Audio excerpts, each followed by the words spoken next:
What does a jar, rocks, pebble, and sand have to do with your relationship?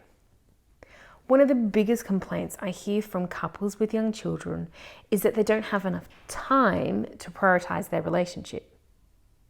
Maybe you've heard of that time management metaphor with the jar, the pebbles, the sand, and the rocks. It goes a little something like this.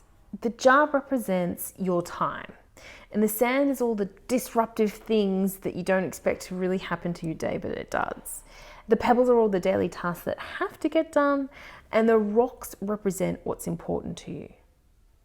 Now, there's one way that you can fit all of these things into the jar, and that's by placing the rocks first. So here's the thing, if I asked you why you don't spend time connecting, then you're likely to be sitting there thinking, well, I'm so busy with kids and work, and then when I get home, it doesn't stop there.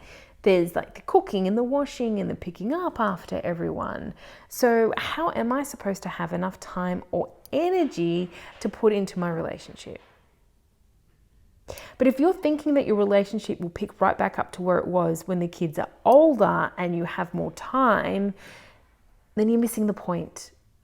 You have the time, you just need to schedule in what's important to you first and then fill the day with the rest. So let's take a look.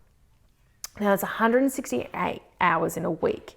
And if you give yourself 8 hours of sleep, that's 56 hours a week. And maybe you work more than the average, and you work 50 hours a week. That's 160 hours. So what are you doing with the other 62 hours?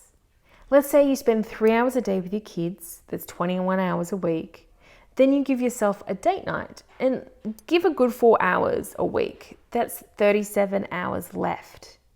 So maybe you want to go to yoga twice a week and do a really nice hour-and-a-half class. That's 34 hours left a week. Now you're probably saying that sounds really hectic or horrible or unrealistic.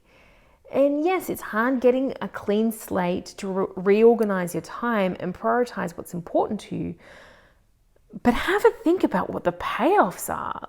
Really, you get to have a day that you actually enjoy. Now, your kids might push your buttons, but you're less stressed because you're actually scheduling in things that you enjoy doing. So looking back at my maths, doing all of that, there's actually 5 hours left in your day. So what are you doing with all the other hours?